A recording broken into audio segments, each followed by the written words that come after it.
When you think about history, you probably picture a timeline, right? A bunch of facts set in stone. It's what we learn in school, what we see in documentaries, and it all feels, well, settled. But what if the way we talk about the past actually shapes it more than we even realize? Let's pull back the curtain on the language of history. Okay, so take a statement like this. It feels totally straightforward, doesn't it? It's what you might call a cut and dried fact. Marie Curie, amazing scientist, discovered radium. Simple, clear, end of story. But hang on, is it really that simple? Let's zoom in on that one little word, discovered. Seems harmless, but that word is doing a ton of heavy lifting. It paints this picture of one single hero having a eureka moment. But history, just like science, is almost never that neat. The words we pick are incredibly powerful, and they build the very reality of the past we think we know. All right, so to really get this, let's start by looking at those simple, powerful stories we're all so familiar with. The textbook version of history. Just look at the verbs here. Discovered, elected, ruled, conquered. These are action words, and they are super powerful. They create these really clear, easy-to-remember stories by basically handing each historical figure a specific role. But they also boil down incredibly complex situations into a single headline. And this whole idea of simplifying things, it goes even deeper when we look at the people themselves. We don't just talk about what they did, we slap these titles on them that frame exactly who they were. I mean, come on, these words are way more than just job descriptions. Calling Napoleon an emperor sounds completely different from calling him a conqueror, even though he was definitely both. President makes you think of a democratic vote, while czar just screams absolute rule. Every single one of these titles comes loaded with assumptions about power and who gets to have it. Or think about the difference between reigned and elected. Queen Elizabeth I reigned, a word that makes you think of tradition, crowns, maybe even divine right. George Washington, on the other hand, was elected, a word that's all about the people having a say. The language we use reflects two totally different systems and tells two totally different stories about where power comes from. Of course, history isn't just about individual leaders. It's about massive events that shape whole societies. And oh man, the language we use to talk about conflict is especially telling.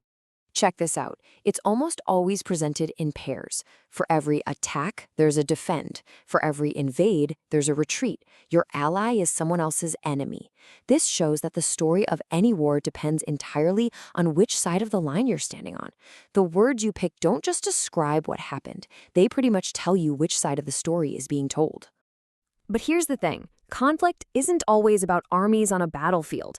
Some of the biggest, most important struggles in history have been fought not with weapons, but with words, all for rights and social change. Take the suffragette movement. The language here builds such a powerful story of struggle. They held demonstrations, a public show of force. They went on hunger strikes, a really personal act of defiance. These weren't just random things happening. They were tactical steps in a long, hard-fought campaign to finally earn the right to vote. And when they won, they didn't just win an election, they made history. So all of this leads us to a huge question. If our words shape the story this much, are we dealing with objective facts? Or are we really just telling stories about what happened? Let's put two famous figures side by side. We usually call Napoleon a conqueror because he took control by force. And we've traditionally called Columbus an explorer because he's famous for discovering. But what happens if we switch those labels?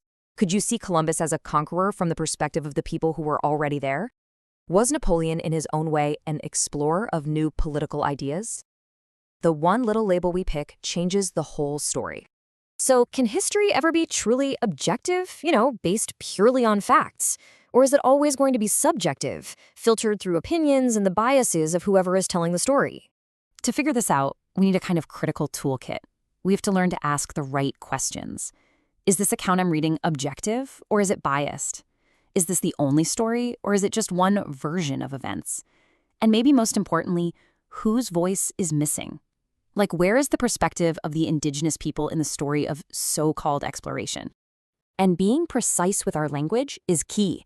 Even a small difference, like between historic and historical, really matters. A historic event is something important that happened. A historical document is a thing we use to study what happened. Getting that difference helps us separate the events themselves from how we look back and analyze them. And, sometimes the stories we tell are just that. Stories. A historical myth is a tale that isn't really accurate, but gets told so many times that everyone believes it. Think about that story of George Washington and the cherry tree. It's a great little myth about honesty, but it's not historically accurate.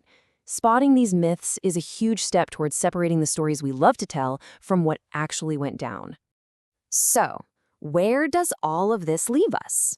It leaves us with this pretty big realization that language doesn't just describe history. In a very, very real way, it creates it. This is it. This is the core takeaway. The raw events of the past, they're gone. All we have left is the narrative, the story we build. And the building blocks of that story are words. Deciding to say invaded instead of explored, or rebelled instead of fought for freedom, completely changes the story. And honestly, this is the most empowering part.